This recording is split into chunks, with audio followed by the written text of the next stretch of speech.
부활절 지내면서 부활절 말씀을 많이 읽네요. 오늘은 고린도전서 15장 8절로 10절입니다. 8절로 10절이요. 석절인데요. 그냥 같이 읽겠습니다. 맨 나중에 만삭되지 못하여 난 자 같은 내게도 보이셨느니라. 나는 사도 중에 가장 작은 자라.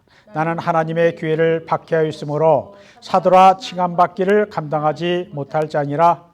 그러나 내가 나 된 것은 하나님의 은혜로 된 것이니 내게 주신 그의 은혜가 헛되지 아니하여 내가 모든 사도보다 더 많이 수고하였으나 내가 한 것이 아니요 오직 나와 함께 하신 하나님의 은혜로라. 아멘.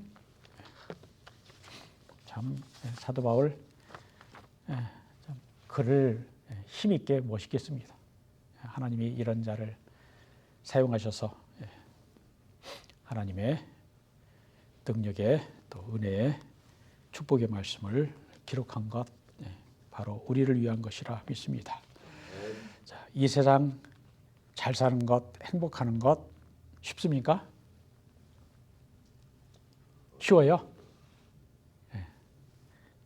어렵습니다.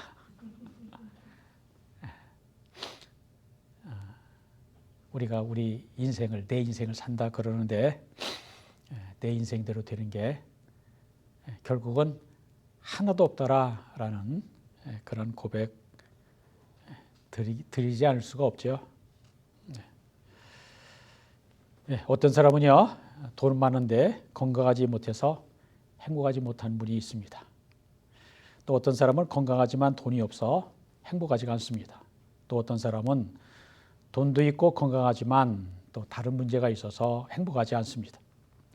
사람들의 삶을 자세히 들여다보면 문제 없는 사람은 단 한 사람도 없습니다. 걱정거리 한두 가지는 누구나 가지고 있습니다. 그러나 이렇게 문제가 많고 어렵고 힘든 세상임에도 불구하고 행복하게 사는 사람들이 있습니다. 어떤 사람들에게는 이런 사람들에게는 행복의 비결이 있는데 그것은 바로 하나님의 은혜임을 알고 감사하며 사는 사람들입니다. 하나님의 은혜를 깨닫고 사는 사람들은 어떠한 형편에 처해도 항상 기뻐하고 모든 일 범사에 감사하면서 살아갑니다. 정자 좋고 물 좋은 곳 없다라고 하는 말이 있죠. 그 말은 한 가지 좋은 것이 있으면 안 좋은 것 한 가지는 있다라고 하는 뜻입니다. 행복이란 뭘까요? 좋은 조건 다 갖추고 있으면 저절로 행복해질까요? 그렇다면 부자는 다 행복해야 합니다. 하지만 돈이 많은 사람이 더 많은 고민이 있을 수 있습니다. 지식과 명예와 권세가 많은 사람, 세상 기준으로 보면 행복해야 합니다. 그러나 그러한 조건들을 가지고 있다고 다 행복한 것은 아닙니다. 비록 부족한 것이 있더라도 지금 내가 누리고 있는 것이 다 하나님의 은혜라고 알고 고백하는 사람은 부족한 중에도 만족하며 자족하며 살아갈 수 있습니다. 받은 은혜에 감사한 사람이 행복한 것이고 복된 사람입니다. 사도 바울이 바로 그런 사람이었습니다. 고린도전서 15장 8절로 10절에 보면 사도 바울은 이렇게 고백하죠. 맨 나중에 만삭되지 못하여 난 자 같은 내게도 보이셨느니라. 나는 사도 중에 가장 작은 자라. 나는 하나님의 기회를 박해하였으므로 사도라 칭함받기를 감당하지 못할 자니라. 그러나 내가 나 된 것은 하나님의 은혜로 된 것이니 내게 주신 그의 은혜가 헛되지 아니하여 내가 모든 사도보다 더 많이 수고하였으나 내가 한 것이 아니요 오직 나와 함께 하신 하나님의 은혜라. 하나님이 하셨다라고 고백합니다. 사도 바울은 모든 것이 하나님의 은혜임을 고백하고 있죠. 하나님의 은혜를 깨닫고 보니 모든 것이 너무나 기쁘고 감사하고 행복했습니다. 그러나 사실 바울은 아무것도 없는 사람이 아니었습니다. 아무것도 없는 사람이었습니다. 그는 선교사로 지내다 보니 이리저리 옮겨 다녔고 자기 집이 없었습니다. 가정도 꾸리지 못했습니다. 그는 평생 독신으로 살았죠. 재산도 없었습니다. 심지어 건강도 좋지 못했습니다. 고린도서 12장을 보면 자기 가시 같은 그 일을 위해서 3번이나 기도했다고 그랬죠. 안질로 또는 그 밖에 병으로 고생했던 것 같습니다. 많은 환난과 핍박이 있어 한순간도 그는 평안하지 못했습니다. 매도 많이 맞았고요. 돌도 맞았고요. 강도의 위험도 받았고요. 파손도 당하였고요. 그런데 그럼에도 불구하고 그에게는 기쁨이 있었고 감사가 있었고 언제나 행복했습니다. 데살로니가전서 5장 16절로 18절을 보면 사도 바울은 성도들에게 항상 기뻐하라, 쉬지 말고 기도하라, 범사에 감사하라. 이것이 그리스도 예수 안에서 너희를 향하신 하나님의 뜻이라고 했습니다. 바울 자신이 기쁘지 않고 감사가 넘치지 않았다면 어떻게 성도들에게 그와 같은 말을 할 수 있었을까요? 바울은 감옥에 갇혀 있어도 기쁨과 감사가 있었습니다. 어디에서 그런가요? 사도행전을 보면 빌립보 감옥에서 감옥에 갇혀 있는 중에도 신라와 함께 찬송을 했죠. 온갖 고생, 고난을 당하면서도 그가 어떻게 행복할 수 있었을까요? 그것은 그가 하나님의 크신 은혜를 깨달았기 때문입니다.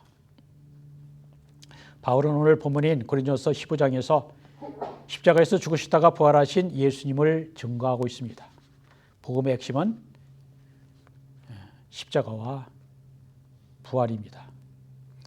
그리고 오늘 본문 고린도서 15장은 부활장이라고 하는 별명이 있습니다. 바울은 부활을 믿지 못하는 사람들에게 예수님께서 성경에 기록된 대로 우리의 죄를 위하여 십자가에서 죽으시고 장사 지낸 바 되셨다가 성경대로 사흘 만에 부활하신 것, 그리고 사도들과 제자들에게 나타내신 것을 말씀하고 있습니다. 그리고 바울은 8절에서 맨 나중에 만삭되지 못하여 난자 같은 내게도 보이셨다라고 말씀하고 있죠. 이제 보이셨다라고 하는 것, 예수님이 부활하신 자신의 몸을 보여주신 것이거든요. 부활의 증거로 보통 빈 무덤 중요하죠. 빈 무덤. 예수님의 시신을 갖다 놓았는데 그 무덤이 예수님의 시신을 그대로 있는 게 아니라 시신은 없고 온데간데 없고 빈 무덤이었더라. 예수님의 시신이 없어졌더라. 부활을 부인하는 자들이 여러 가지 그럴듯한 이야기를 하죠. 도둑질에 갔다, 환상이었다, 무덤을 오인했다, 엉뚱한 무덤을 막달라 마리아가 찾아갔다, 그러한 얘기를 하지만 빈 무덤, 그리고 또 한 가지는 예수께서 자신의 몸을 보여주신 것, 보이신 것, 빈 무덤과 보여주신 것, 이것은 우리가 깊이 묵상해야 될 부활의 증거입니다. 그런데 맨 마중에 만삭되지 못하여 난자 같은 내게도 보이셨다. 사실 이것은 부끄러운 일을 지금 고백하고 있는 겁니다. 맨 나중, 그리고 만삭되지 못하여 난자 같은 내게. 이 말은 맨 나중은 꼴찌라고 하는 말이고, 그리고 만삭되지 못하여 난자 같은 나라고 하는 것, 칠삭둥이, 팔삭둥이라고 하는 뜻으로 자신을 낮추는 표현입니다. 사도 바울은 예수님의 12 제자 중에 하나가 아니었죠. 그리고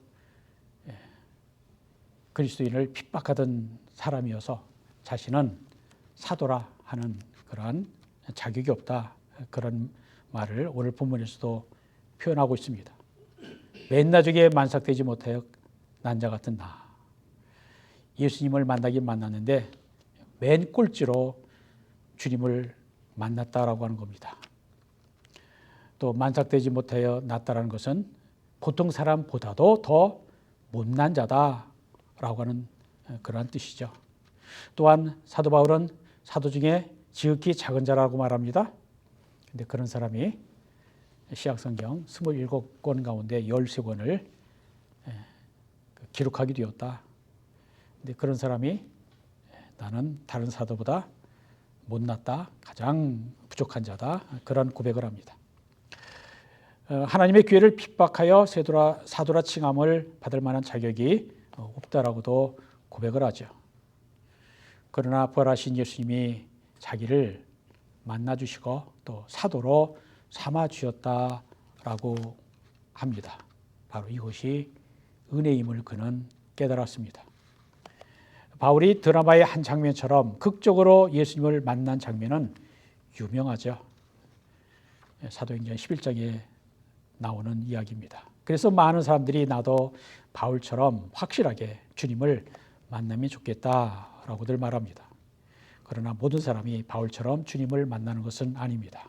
오히려 잠잠히 주님을 만나는 경우가 더 많습니다.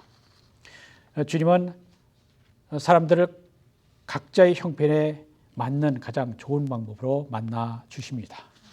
사도행전 8장을 보면 9장을 보면 부활하신 예수님께서 아까 11장이라 9장이었네요. 부활하신 예수께서 다메섹 도성에서 바울에게 나타나셨고 만나 주셨습니다. 그러나 바울은 그가 만난 예수의 복음을 전하면서 참으로 고난도 많이 겪었습니다. 감옥에도 갇히고 고문도 당하고 매도 수도 없이 많고 맞고 죽을 고비도 수없이 넘겼습니다.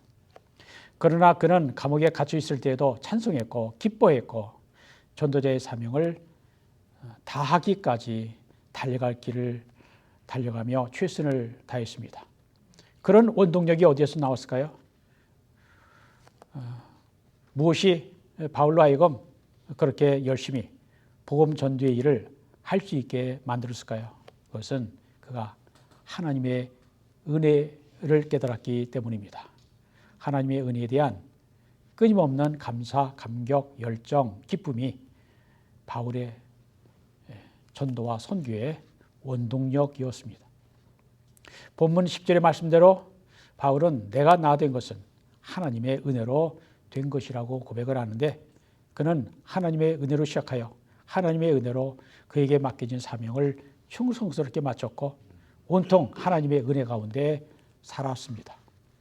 여러분, 여러분의 삶의 원동력은 무엇입니까? 바울처럼 하나님의 은혜가 우리의 마음과 생각 그리고 우리의 가정, 교회에 충만하게 넘쳐야 합니다. 하나님의 은혜가 왜 우리에게 감격이 되며 기쁨이 될 수 있는가를 오늘 본문을 통해 몇 가지를 생각해 보면서 은혜를 나누려고 합니다. 첫 번째로 은혜 받을 자격이 없는 우리에게 은혜는 받을 자격이 없는 우리에게 주어지는 것입니다. 하나님의 은혜는 받을 자격이 없는 자에게 주어집니다. 삭이라고 하는 것, 웨이지라고 하는 것은 받을 자격이 있는 사람에게 주어지는 겁니다. 하루에 노동을 하면 하루 품삯을 받게 되죠. 그것은 삭시지 은혜가 아닙니다. 은혜는 아무 자격이 없는데도 불구하고 주어지는 몫이요 선물입니다. 은혜는 아무 조건 없이 무조건적으로 주어지는 것입니다. 하나님의 은혜는 영어로는 irresistible, 물리칠 수 없는, 거절할 수 없는 힘으로 다가옵니다. 한자 말로는 불가항력적인 은혜죠. 하나님의 은혜는 하나님의 주권적인 선물로 주어지는 겁니다. 하나님의 은혜는 우리가 거절할 수 없는 방식으로 다가오는 것입니다. 바울은 9절에서 나는 사도 중에서 가장 작은 자라라고 고백을 합니다. 또한 내가 하나님의 교회를 핍박, 박해하여 있으므로 사도라 칭함받기를 감당하지 못할 자라고 고백하고 있죠. 사실 바울은 사도가 될 만한 사람이 아니었습니다. 그는 오히려 예수님을 믿고 따르던 그리스도인들을 핍박하던 자였습니다. 그의 본래 이름은 바울이 아니었습니다. 사울이라고 하는 이름을 가지고 있었습니다. 사울, 소울이라고 하는 것은 이름은 히브리식 이름입니다. 소울은 이스라엘의 초대 왕의 이름과 같습니다. 그는 사울왕과 같은 베냐민 지파의 출신이었고요. 그런데 그가 예수님을 만나 회심한 이후에 사울이라고 하는 이름보다는 바울이라고 하는 이름으로 불려지게 됩니다. 바울은 당시의 국제 언어인 헬라어의 이름으로 작은 자라고 하는 뜻을 가지고 있는 그 바울로 불리게 됩니다. 스스로 잘나고 자신만만한 자가 은혜를 받아 겸손하게 된 그러한 의미를 갖습니다. 하나님의 은혜를 알면 낮아지게 되어 있습니다. 사도 바울은 위대한 사도였지만 가장 작은 자라고 자신을 스스로 낮추었습니다. 그리고 하나님의 교회를 받게 하였으므로 사도라 칭함받기를 감당하지 못할 자라고 하는 말로 자신은 사도 될 자격이 없다라고 고백합니다. 자기가 사도 될 자격이 없다라고 한다고 해서 사도가 안 되는 건 아니죠. 오히려 나는 사도가 될 자격이 있다라고 하는 것이 오히려 문제가 될 수도 있습니다. 이게 어떤 면에서는 역설적인 진실 또는 진리를 가르치게 주는 것이죠. 은혜를 알지 못하면 이러한 겸손한 고백할 수 없습니다. 은혜를 깨달았기 때문에 오히려 자신의 약함까지도 자랑할 수가 있는 것입니다. 신앙생활에서 가장 아름다운 장면은 자신의 연약함을 깨닫고 하나님의 은혜의 보좌 앞으로 믿음 안에서는 담대히 그리고 또 한편으로는 겸손히 자신을 낮추며 나아갈 때입니다. 우리는 모두 약한 부분이 있습니다. 우리 중에 약함이 없는 사람 단 한 사람도 없습니다. 약함이 있어도 감추거나 외면을 하는 것입니다. 그러나 위기가 닥치면 자신의 약한 부분이 드러나게 됩니다. 그래도 하나님의 집을 찾아온 사람들은 자신의 약함을 인정하고 나온 사람들입니다. 진심으로 우리의 약함을 고백할 때 하나님의 긍휼과 은혜를 받게 됩니다. 사울은 항상 예수 믿는 사람들에게 대하여 살기가 등등하고 적개심을 갖고 있었는데 그날도 사울은 다메섹의 여러 회당에 보낼 공문을 청하여 다메섹으로 가던 길이었습니다. 그 공문은 예수 믿는 사람을 만나면 누구든지 결박하여 예루살렘으로 잡아오라고 하는 공식 문서, 공문이었습니다. 사울은 제사장으로부터 받은 공문은 오늘날의 체포영장과 같은 것이었습니다. 그래서 그는 의기양양했고 살기등등했습니다. 그리스도인들을 이 땅에서 다 없애버리겠다라고 하는 자기 의로움으로 가득 찬 잘못된 열심을 냈던 것입니다. 사울이 다메섹으로 가는 길에서 예수님을 만납니다. 그가 예수님을 만났다라기보다는 주님께서 먼저 그를 찾아오셨습니다. 갑자기 하늘로부터 해보다 더 밝은 빛이 그를 둘러 비치었습니다. 사울은 너무 눈이 부셔 그만 땅에 엎드러지고 말았습니다. 그때 이러한 소리가 들렸죠. 사도행전 9장 4절 5절입니다. 사울아 사울아 네가 어찌하여 나를 박해하느냐. 나는 네가 박해하는 예수라.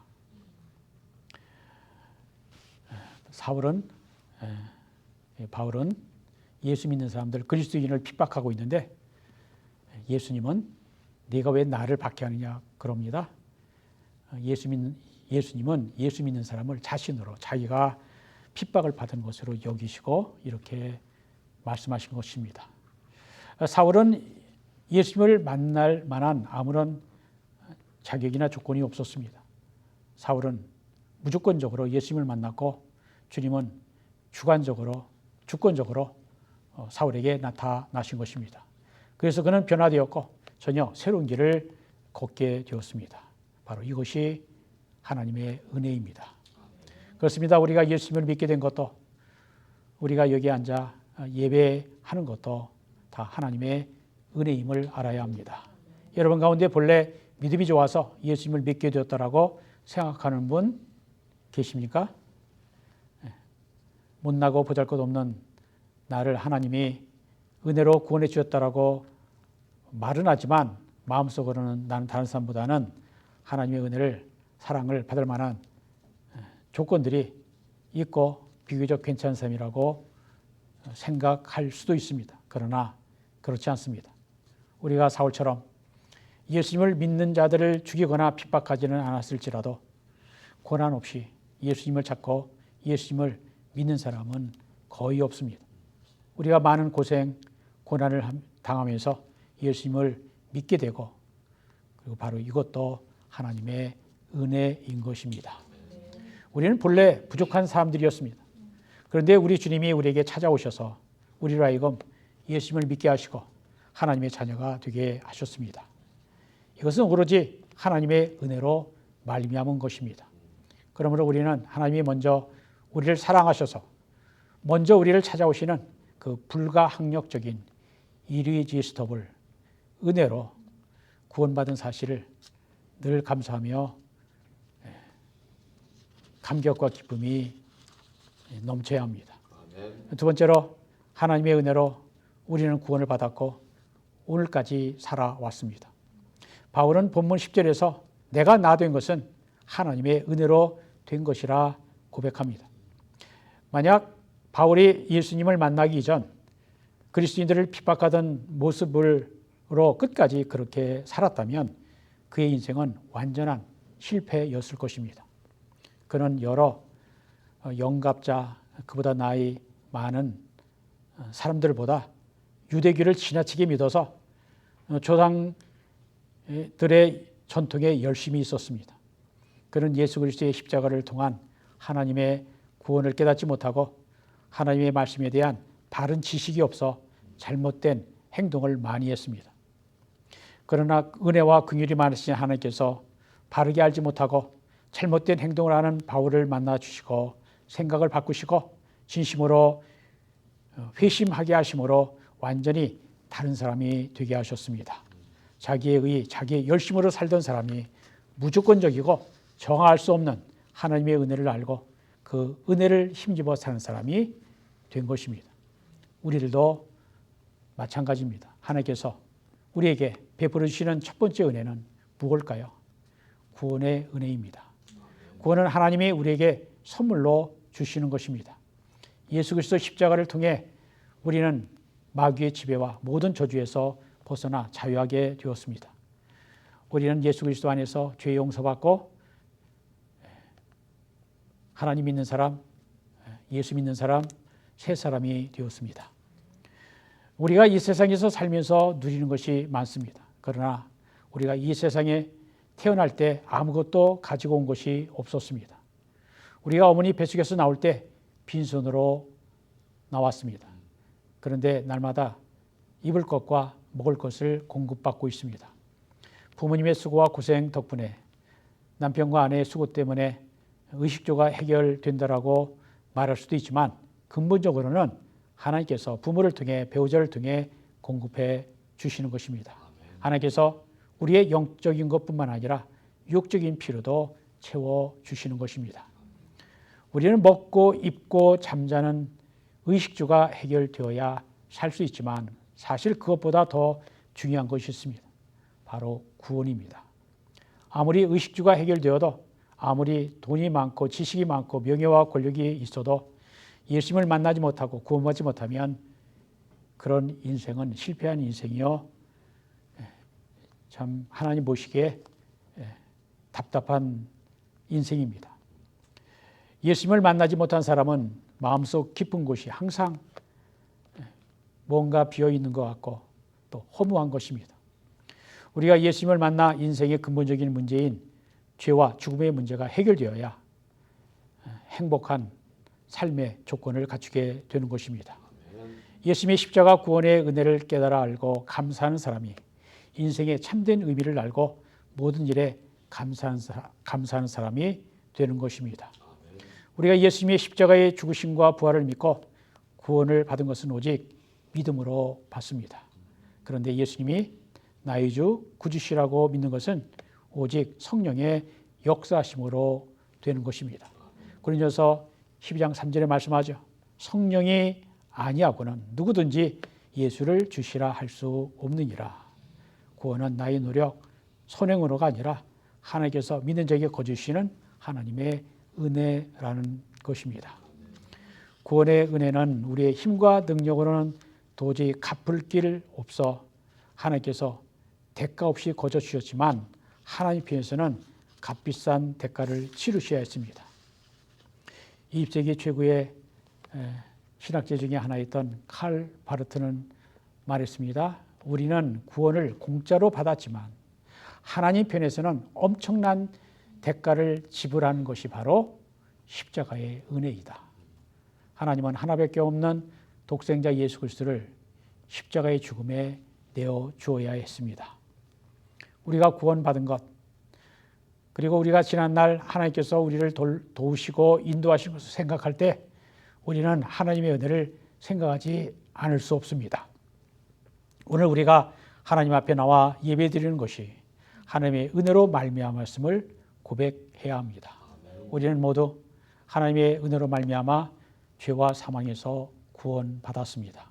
하나님의 은혜로 우리는 예수님 믿고 구원을 받았으며 하나님의 은혜로 지금까지 살아왔습니다.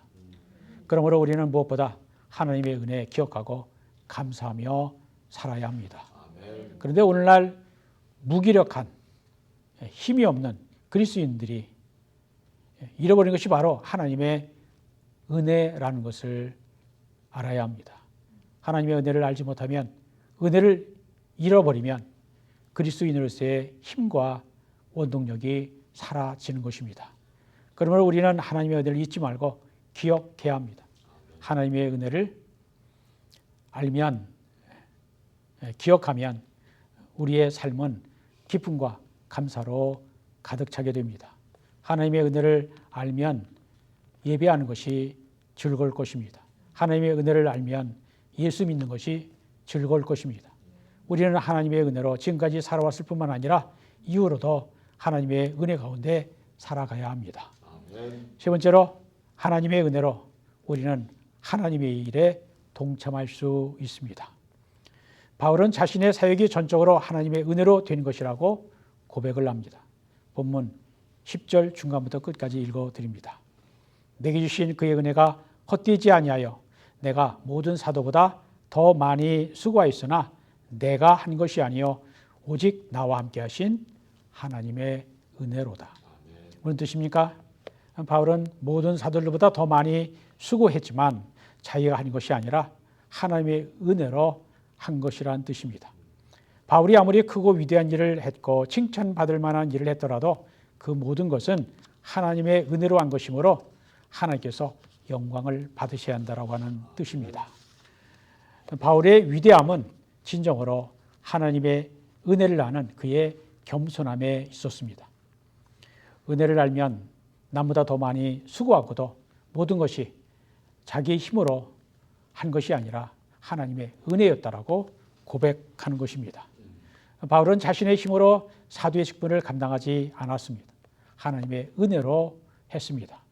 수고와 은혜는 서로 상반되는 개념입니다. 그러나 본문 10절에서는 바울은 수고와 은혜를 하나로 연결시키고 있습니다. 그게 어떻게 가능할까요? 농부의 수고를 가지고 설명해 봅니다. 농부가 밭을 갈고 씨를 뿌리고 돌보고 하는 수고 없이는 열매를 거둘 수가 없습니다. 그러나 농부가 아무리 수고했다고 풍성한 열매를 맺는 것이 아닙니다. 농부가 수고한 것보다 더 큰 은혜가 있어야만 풍성한 수확을 거둘 수가 있습니다. 하늘에서 적당한 비가 내려야 하고 일조량도 맞아야 하고 자연의 재앙으로부터 피해가 없어야 합니다. 그러나 이러한 비, 햇빛, 보호는 값없이 은혜로 받는 것입니다. 농부의 수고에 하나님의 은혜가 더해져야만 풍성한 수확을 거둘 수가 있는 것입니다. 우리는 여기에서 중요한 영적 원리를 깨닫게 됩니다. 모든 것이 우리의 수고로만 되는 것이 아니라는 것입니다. 우리의 수고에 하나님의 은혜가 더해질 때 풍성한 열매를 거둘 수가 있는 것입니다. 그러므로 사도 바울은 다른 사도들보다 더 많이 수고했지만 결코 자랑할 수 없었습니다. 하나님의 은혜가 없었으면 불가능했기 때문입니다. 하나님의 은혜를 모르는 사람은 자신의 수고를 자랑합니다. 그러나 하나님의 은혜가 있어야 놀라운 역사가 일어납니다. 많이 수고했을지라도 진정으로 은혜를 아는 자는 내가 한 것이 아니요 오직 나와 함께 하신 하나님의 은혜로라 라고 고백하게 됩니다. 바울은 실제로 자랑할 것이 참 많았던 사람입니다. 바울은 당시의 최고의 율법 선생인 가말리엘 문화에서 배웠고 성경 지식과 세상 지식은 당대의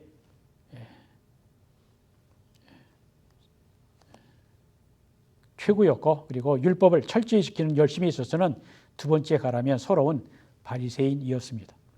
그는 당시의 최고의 엘리트였습니다. 그러나 그가 예수님을 만난 이후에는 그 모든 것을 다 배설물로 여겼습니다. 배설물로 여겼다는 것은 다 버렸다라고 하는 뜻입니다. 예수님을 만난 이후에 내가 아니라 내 속에서 그리스도께서 사시는 것이라 라고 하는 그러한 고백, 갈라디아서 2장 20절에 드리고 있죠. 제가 한번 읽어드립니다. 그런즉 이제는 내가 사는 것이 아니요 오직 내 안에 그리스도께서 사시는 것이라. 내가 내 힘과 능력으로 사역을 하는 것이 아니라 오직 하나님의 은혜로 주님의 일을 한다는 믿음으로 그는 한평생을 살았습니다. 바울은 참으로 예수님의 겸손을 담는 겸손한 사람으로 정말 멋있는 인생을 살았습니다. 예수님이 자기와 같은 죄인을 찾아오시고 만나주시고 구원해 주시고 끝없이 계속되는 고난 중에도 감사와 기쁨으로 사역하게 하신 그 하나님의 은혜에 감사, 기쁨이 넘치는 삶을 살았습니다. 하나님의 은혜로 우리들도 부르셨습니다. 우리가 잘났기 때문에, 우리가 지식이 많기 때문에 부르신 것이 아닙니다. 비록 우리가 못났어도, 지식이 없어도, 부족해도 하나님의 은혜로 우리를 부르셨습니다. 하나님은 아무 자격이 없는 우리들을 아무 조건이 없이 무조건적으로 부르셨습니다. 부르셔서 죄와 사망에서 우리를 구원하여 주셨습니다. 우리는 이와 같은 한량없는 하나님의 은혜를 잊지 말고 기억하며 살아가야 합니다. 하나님께서는 우리를 부르셔서 하나님의 백성이 되게 하셨지만 우리는 하나님의 말씀에 불순종했고 하나님을 기쁘시기보다 하나님을 실망시키고 근심되게 한 일도 많았음을 고백하게 됩니다. 하나님의 뜻을 따르기보다 내 생각, 내 고집, 내 마음대로 살아왔음을 고백하지 아니할 수 없습니다. 그러나 하나님은 그러한 우리들을 사랑하시되 끝까지 사랑하셔서 오늘까지 인도하셨습니다. 이것이 바로 하나님의 은혜입니다. 우리는 하나님의 은혜 날마다 감사하며 기뻐하며 살아가야 합니다. 어떤 사람이 죽어서 몇 주 전에 목회 서신에도 넣었던 내용이죠. 어떤 사람이 죽어서 천국문 앞에 이르게 되었습니다. 그러자 천사가 나와서 말합니다. 이 문에 들어가려면 일생 동안 살아온 것을 점수로 환산해서 1000점이 되어야 합니다. 점수가 될 만한 일을 말해보시오. 그때 그 사람이 자신 있게 말합니다. 저는 60년 동안 한 교회에서 봉사하며 장로로서 충성을 다했습니다. 그러자 천사가 대답합니다. 아, 그래요? 1점 되겠습니다. 또 있습니까? 그 사람은 깜짝 놀랄 수밖에 없었습니다. 그 정도면 굉장한 점수가 될 줄 알았는데 불과 1점밖에 되지 않으니 놀랄 수밖에 없었습니다. 그래서 한참 생각하다가 말합니다. 저는 일생 동안 한 아내의 남편으로 한 번도 한눈 팔지 않았습니다. 그러자 천사가 말합니다. 참 훌륭하십니다. 1점 되겠습니다. 또 있습니까? 그 사람이 또 말합니다. 저는 살아생전 100명이 넘는 사람들에게 전도했고 그 중에 많은 사람들이 목사, 권사, 장로가 되었습니다. 천사가 대답합니다. 1점입니다. 또 있습니까? 이렇게 해서 그 사람이 이 땅에서 잘한 일을 아무리 찾고 또 찾아봐도 30점을 넘기지 못했다는 것입니다. 그러자 그 사람이 눈물을 흘리며 기도했습니다. 주님, 저 어떡합니까? 저는 아무래도 천국에 들어갈 자격이 없나 봅니다. 주님, 저는 잘한 일이 없지만 저를 불쌍히 여기십시오. 그러자 천사가 손뼉을 치며 말했습니다. 이제 됐습니다. 이제 당신의 점수가 1000점이 되었습니다. 천국문은 사람의 선행이나 공적이 아니라 하나님의 은혜로 들어가는 것입니다. 이렇게 해서 천국문에 들어갔다라고 하는 이야기입니다. 만든 이야기지만 하나님의 은혜를 잘 표현해 주고 있다고 생각합니다. 작곡가 겸 피아니스트였던 신상호 씨가 작곡한 하나님의 은혜라고 하는 성가가 있는 것 아실 겁니다. 테너 박정호가 많이 불렀던 찬송입니다. 나를 지으신 이가 하나님, 나를 부르신 이가 하나님, 나를 보내신 이도 하나님, 나의 나 된 것은 다 하나님의 은혜라. 나의 달려갈 길 다가도록, 나의 마지막 호흡 다하도록 나로 그 십자가 품게 하시니 나의 나 된 것은 다 하나님의 은혜라.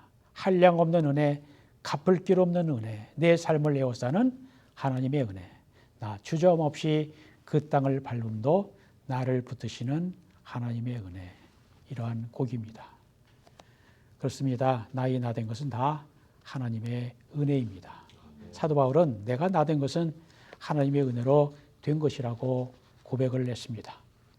그가 예수님을 믿고 따르는 그리스도인들을 핍박하던 사람이 구원을 받고 사도가 되고 복음 전파를 위해 고난 중에도 힘써 수고한 자신의 모든 삶이 다 하나님의 은혜라고 고백하는 것입니다. 우리의 삶도 마찬가지입니다. 우리는 우리의 선행과 공로가 아니라 거저 주시고 조건 없이 주시는 하나님의 사랑으로 말미암아 구원받았고 구원받은 이후에도 하나님의 은혜 가운데 하루하루 살아가고 있습니다. 그리스도인의 삶은 시작도 과정도 마침도 다 하나님의 은혜입니다. 숨 쉬는 것도 밥 먹는 것도 잠자는 것도 천국에서 영원히 누릴 영생을 이 땅에서 맛보며 사는 것도 다 하나님의 은혜입니다. 이제 우리 모두 예수 그리스도의 십자가의 죽으심과 부활의 복음을 듣고 무조건적이고 불가항력적인 하나님의 은혜로 구원을 받아 오늘까지 우리를 인도하시고 도우시는 은혜로 살아왔음을 감사하며 그 은혜 잊지 말고 기억하며 살아야 합니다. 그래서 우리 교회가 또 우리가 하나님의 은혜를 나는 성도와 교회가 되기를 바랍니다. 하나님의 은혜가 충만한 교회, 하나님의 은혜로 일하는 교회, 하나님의 은혜를 날마다 기억하고 또 전하는 가운데 감사, 감격, 기쁨이 충만한 우리 모두가 되기를 주님의 이름으로 축원드립니다. 기도합니다. 하나님 감사합니다. 오늘 고린도전서 10장 바울의 고백을 통해 또 은혜를 나누게 하심을 감사합니다. 하나님, 바울이 고백한 것은 나는 맨 나중에 만삭되지 못하여 난자 같은 데게도 부활하신 주님이 자신을 보여주시고 하나님의 교회를, 예수님의 교회를 핍박하던, 그래서 사도밖이라 칭함을 감당하지 못할 자를 사도로 불러주시고 또 써주심을 감사하는 그의 고백처럼 내가 나 된 것, 내가 한 것이 아니요 다 하나님의 은혜로 된 것이라고 하는 고백 우리도 드릴 수 있도록 하나님의 은혜 아는 우리가 되도록 축복해 주옵소서. 그래서 주님의 뜻을 이루어드리는 우리가 또 교회가 되도록 인도하시며 축복해 주옵소서. 예수 그리스도 이름으로 기도합니다.